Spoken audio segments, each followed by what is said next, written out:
Back to news. GST అమలు అయితే రోడ్డున పడతామంటూ గిన్నెలు ప్లాట్లను ముందు పెట్టుకుని నిరసనకు దిగారు స్టార్ హోటల్ నిర్వాహకులు.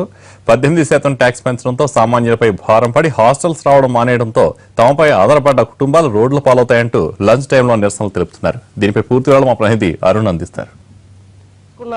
నిర్ణయం వల్ల హోటల్ పరిశ్రమ మొత్తం నష్టపోతుంది అని చెప్పేసి హోటల్ నిర్వాహకులందరూ కూడా ఈరోజు బంద్ పిలుపునించడం జరిగింది. దాదాపు 2.5 లక్షలు, 2 తెలుగు రాష్ట్రాల్లో 2.5 లక్షలకు సంబంధించినటువంటి హోటళ్ళన్నీ కూడా ఈరోజు మూసివేయడం జరిగింది. ప్రస్తుతం మనం కోటి పరిసర ప్రాంతంలో ఉన్నాం. ఇక్కడ తాజ్మహల్ హోటల్లో హోటల్ అసోసియేషన్కి సంబంధించిన నిర్వాహకులందరూ కూడా తమ నిరసనను వ్యక్తం చేస్తున్న తీరు చూడవచ్చు. ప్లేట్లు అలాగే గిన్నెలన్నీ కూడా రోడ్డు మీద పడతాం, జీఎస్టీ కనుక అమలైతే 28% హోటల్ ఓనర్లు అందరూ కూడా రోడ్డు మీద పడతారనే దాన్ని ప్రభుత్వం దృష్టికి తీసుకెళ్లేలాగా వినూత్న నిరసన చేపడుతున్నారు. దాంతోపాటు ఇక్కడ దీని మీద డిపెండ్ అయిన వాళ్ళందరూ కూడా ఉద్యోగాలు కోల్పోయి రోడ్డు పాలు అవ్వాల్సి వస్తుందనే దాన్ని నిదర్శనంగా వాళ్ళు ప్రదర్శించే ప్రయత్నం చేస్తున్నారు. అసలు జీఎస్టీ కారణంగా ఎలాంటి నష్టపోతారు, వాళ్ళు ఏం చేయాలనుకుంటున్నారు, ప్రభుత్వం దృష్టికి ఏం తీసుకెళ్లాలనుకుంటున్నారో వాళ్ళతో మాట్లాడదాం. అశోక్ రెడ్డి గారు, మీరు చెప్పండి, అంటే సిటీ ప్రెసిడెంట్గా అసలు జీఎస్టీ వల్ల ఏం నష్టపోతారు? జీఎస్టీ 18% కనుక పెరిగితే ఇవాళ మంచి మంచి హోటల్స్ అన్ని ఏవైతే నడుపుకుంటున్నారో, మధ్యతరగతి జనాలు వచ్చి ఏవైతే తింటున్నారో వీళ్ళు కూడా రోడ్ల మీదకి వచ్చే ప్రమాదం ఉంది.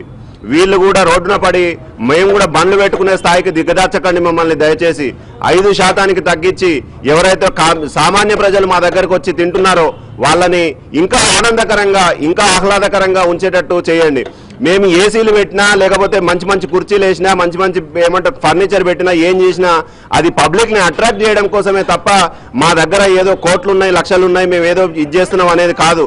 మా దగ్గర ఉన్నాయి అన్ని కూడా మేము తాకట్టు పెట్టి అప్పులు తీసుకొని వచ్చి వివిధ వడ్డీలు కట్టి వీళ్ళు ఇవన్నీ చేస్తున్న కారణంగా ఇవాళ దానికి ఆందోళన చెంది 18% కనుక పెంచితే హోటళ్లపై పెను ప్రభావం చూపించే ఆస్కారం ఉంది. కాబట్టే ఈ బంద్ను ప్రకటించాల్సి వచ్చింది. దయచేసి ప్రభుత్వాన్ని డిమాండ్ చేసేది ఏంటంటే దీన్ని గమనించి రేపు జరగబోయే 3వ తారీఖు నాడు జీఎస్టీ కౌన్సిల్లో జరగబోయే దీనికి 18% నుంచి 5% తీసుకొచ్చి అందరికీ ఆమోదయోగ్యంగా ఉండే విధంగా, సామాన్యులపై భారం పడకుండా లక్షలాది మంది ఉద్యోగులను, కార్మికులను రోడ్లపై పడకుండా చేయాలని మా ప్రధానమైన డిమాండ్. మీరు చెప్పండి సార్, ఈరోజు ఏ హోటల్స్ బంద్ ఉంటున్నాయి? ఈరోజు అన్ని మేజర్ గ్రూప్ ఆఫ్ హోటల్స్ అన్ని క్లోజ్ ఉన్నాయి. Taj Mahal hotel, Chutneys, Sudha group, NKM grand, Suprabhat group, Priyadarshini, Swagath, అన్ని హోటల్స్ క్లోజ్ ఉన్నాయి. చాలా 95% of the hotels are close today. ఎవరు నష్టపోతారు సార్ ఈ జీఎస్టీ కారణంగా? ఎవరు నష్టపోయే అవకాశం? ఇది కస్టమరే నష్టపోతున్నారండి. ఇప్పుడు మేము ఏం చేయాలి? కస్టమర్ మీద 18% వేయాల్సిందే. 1000 రూపాయలు బిల్ చేస్తే కష్టంతో 1000 రూపాయలు కడుతున్నారు. దానికి ఇప్పుడు 180 రూపాయలు మళ్ళీ ట్యాక్స్ కట్టమంటే చాలా కష్టం అవుతుందండి. అప్పుడు ఏం చేస్తున్నారంటే వాళ్ళు నెలకి 4 సారి రావాలనుకున్న వాళ్ళు 2 సారి వస్తున్నారు, లేదా ఒకటేసారి వస్తున్నారు. లేకపోతే ఇవాళ రేపు మొబైల్ బండిలు చాలా ఎక్కువైపోయింది, దాని మీద అలవాటు పడుతున్నారు. ఇక శాలరీ ట్యాక్స్ పెరిగిందే కానీ వాళ్ళ ట్యాక్స్ పెరగదు, శాలరీ పెరగదు. కాబట్టి వాళ్ళు డిపెండ్ అయ్యే హోటల్ మీద ఉన్నది ఇక చిన్న హోటల్కో లేకపోతే బండి మీదకో వెళ్ళిపోతున్నారండి. మీరు చెప్పండి సార్, మొత్తం ఎన్ని హోటల్స్ బంద్ ఉన్నాయి సార్ మొత్తం తెలుగు రాష్ట్రాల్లో? తెలంగాణ మొత్తంలో 95% బంద్ ఉన్నదని మాకు వార్తలు వస్తున్నాయి. మా తెలంగాణలో దాదాపు 40,000 హోటల్స్ ఉన్నాయి. హైదరాబాద్లో దాదాపు 15,000 హోటల్స్ ఉన్నాయి.